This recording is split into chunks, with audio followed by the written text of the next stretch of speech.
Hey there, fellow messies. I am still in a lot of pain, so this is still the only thing I can really do right now. My pain, my hand has been in a lot of pain for several days. Um, the only thing that helps is to not use it. I've tried various things to cut the pain cycle at different times, but there's a lot of side effects to a lot of things. So for now, I'm trying a topical approach, different than what I've done in the past. In the past, topicals have not worked for me at all. So I've only done things that would address sort of internal inflammation. But for right now, because I have so many other things I'm having to take internally, and so I can't kind of mix too many things at once, I am going topical. So I thought I'd show you what I'm using and the different elements that might be helpful to keep in mind. I'm not a doctor. I'm just a person doing a thing with my body because that's what my body is needing right now. So certainly you should do what you should do, and I don't know what that thing is. So um, I talked a little bit about this in my video of yesterday, but we're going to go into a little more depth because I did an experiment over the last 24 hours that seemed to really help. So um, these are some things that I have on hand. Where's the other one? There's one more. Oh, there it is. Um, so to start, I'll get to the what I did with charcoal in a moment here, and it's because these other things didn't quite do all the pieces that I needed. Now, bear in mind, it was a little bit risky to do anything with charcoal because I'm chelating right now. I have one more day of chelation, and then I'll give it through kind of end of tomorrow before I start using charcoal again, just so that the chelation um, medicine levels don't dip from the charcoal binding them and taking them away. So, but just so you know what I have on hand, I have asparcreme with lidocaine. I learned recently that it's got 4% lidocaine in it, and I have found that the canes, which are derivatives of cocaine, bear in mind cocaine used to be used as a medication, as lots of street drugs, have done in the past. This one has eucalyptus in it because I do well with that. But if you don't, they have one without that. There are specialized asparcremes if you want for arthritis, etc. I do not have a diagnosis of arthritis. I've got other diagnoses that kind of cause essentially arthritis, but that are not called that. This is just max strength asparcreme. I used it yesterday. I did fine with it. Nothing bad to report from it.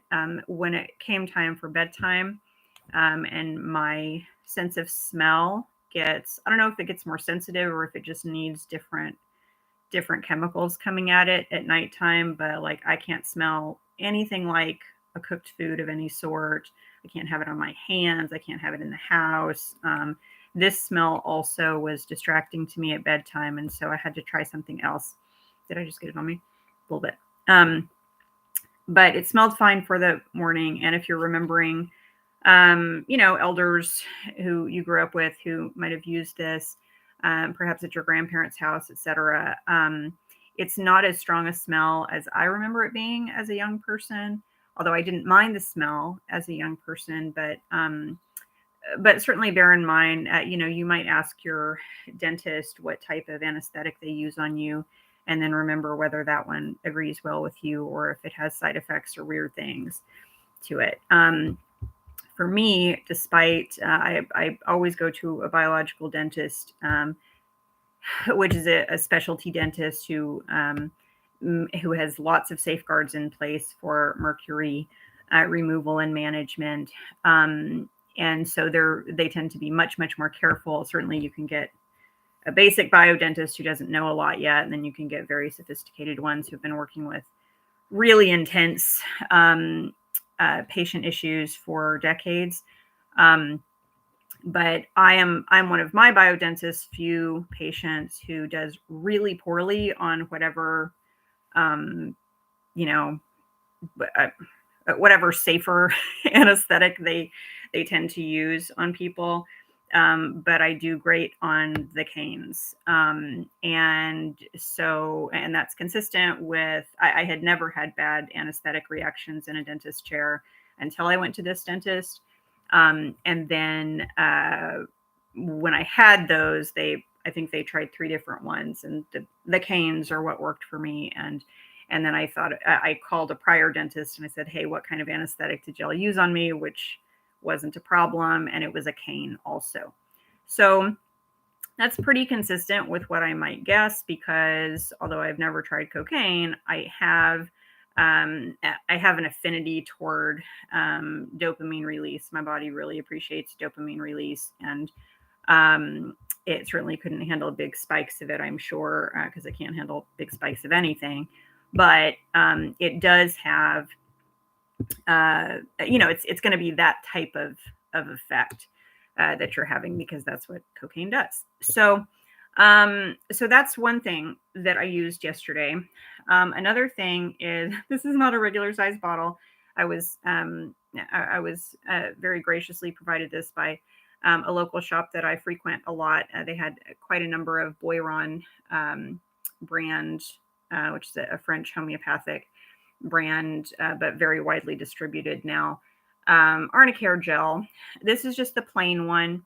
And then also, I was able to get a sample of the Arnicare arthritis cream.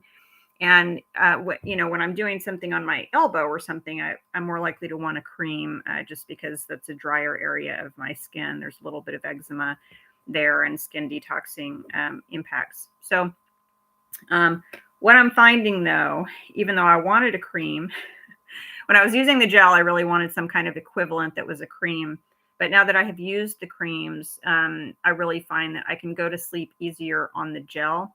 It's got a cleaner smell to it, and there's just something to it. These inert ingredients, so-called, they're full ingredients on their own, and they have their own chemicals in them. But what I also tried, which I know I mentioned yesterday, that I had purchased the Walmart brand equivalent, and the white is sort of terrible, but it's the Equate brand. It says it's got capsaicin in it. In addition, I don't really care. It's not why I bought it, but this is a roll-on version. But relative to the Boiron, this was about $1 cheaper. I think the Boiron was about $8.50. They only had the gel at my Walmart. They may have more at larger markets. But this is a roll-on style, so it's goes on thinner. And maybe that's why the gel is working a little better for me. This feels wonderful going on. It's a nice little massage. But it is, even just opening it there, I'm like, ooh, the smell a little bit. It didn't bother me when I first opened it yesterday, but as I sat with it more and had to kind of continue breathing in the vapors through the day, I don't think I'm going to end up using this much. I might take it with me somewhere or something, but for $1 less, sometimes it's worth trying that at a lower price point. $7.50 versus $8.50. Over time, if you like it, then over time that saves you some money. It's not enough of a difference that if you're pretty sensitive to smell and you know that Boiron works, that you want to probably make the leap, because then it's $7 lost, which is probably what I'm looking at this point.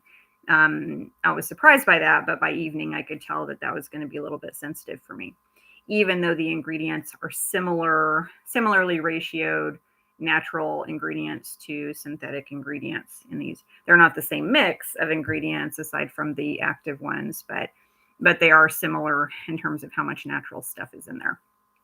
So that said, and BioFreeze works about 20 minutes in, and it's not that much more helpful, and it's quite a bit more expensive. So I think I'm not going to be a big proponent of that. I will give them a shout out though for accessibility, because I can't really do much with this hand. Sorry, but this will open this way, screw top, or it has a little pop lid. I'm not going to pop the lid because I can't use this wrist right now, but it does have that option, which is great because people do have different mobility levels. So shout out to BioFreeze for the accessibility. So all that said, what I wanted to do last night when I found that the pain was just not cutting enough for me to really, the body to relax and me to go to bed, was I took a little risk and I did a little bit of a charcoal bath, since I knew that I had done a larger charcoal bath and it had really cut the stress level in my body.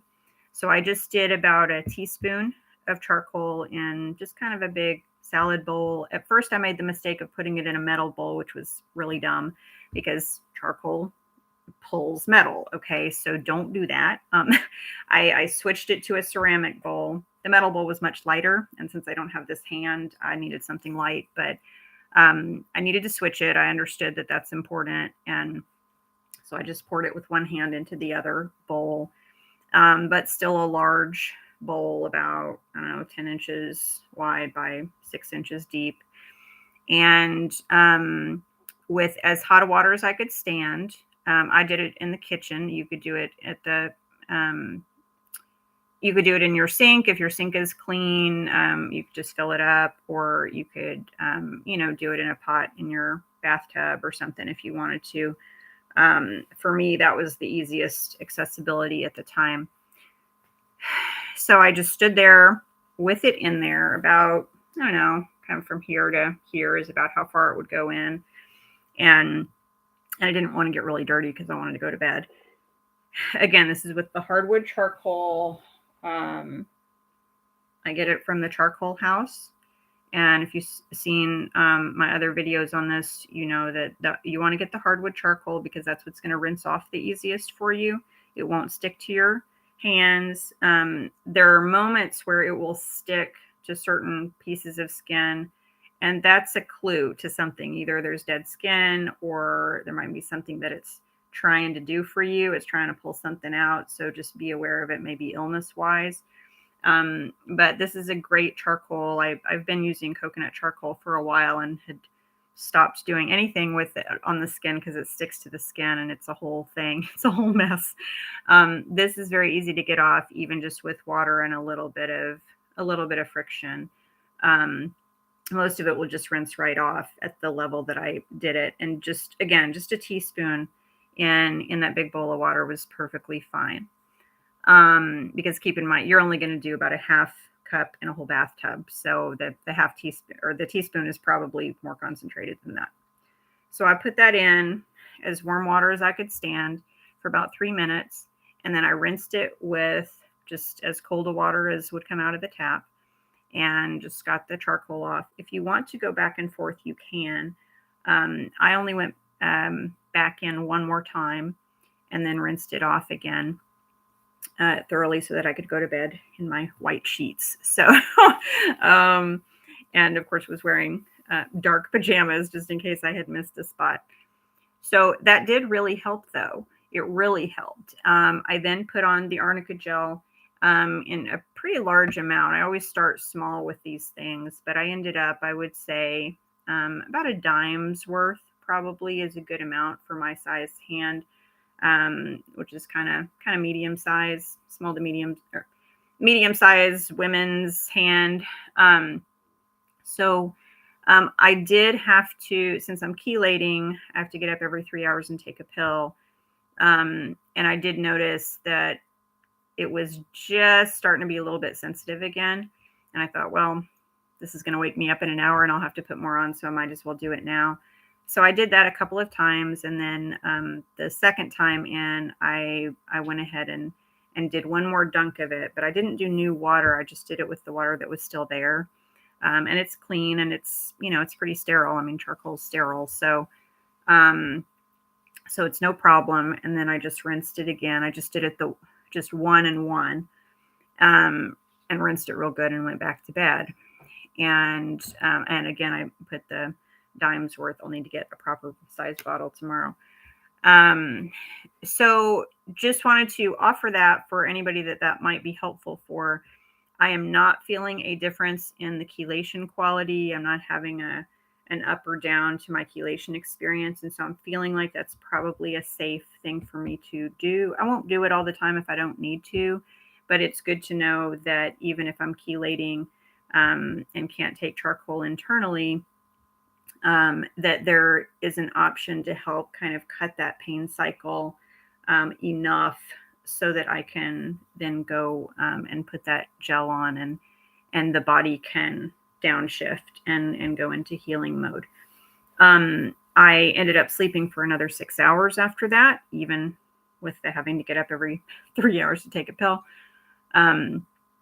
And this is the first time in several days that my body feels at an even keel. There's still some pain, but the fact that I could sleep for another 6 hours without getting up and going and doing the treatment again, I noticed, and the quality of sleep was quite good relatively. And then when I got up, I didn't need to immediately either put more cream on or do another charcoal dip. I just did one a few minutes ago, but I've now been up for 3 hours, and so that means that it's been 9 hours since my last addition of either the arnica gel or the charcoal. And I would mention too, since I've mentioned in other videos, trying just a little smear on here of charcoal and oil as a poultice, which does feel immediate. It's immediate relief, but once you take it off, that relief goes away for me. Plus, it uses a lot more charcoal. So it's great to know that I can do something simpler, cleaner, less messy, and that actually works better for me. So anyway, I hope that's helpful to somebody. And I'm also reading a book that I'll start making some videos around, because I can think of lots of people I know who are going to need to know this or that bit of it. But since everyone is so busy or quite sick or in the hospital or whatever, it's it's hard to connect with people. And if I make the videos, then they can watch them as they need to. So anyway, hope that's helpful. Bye-bye.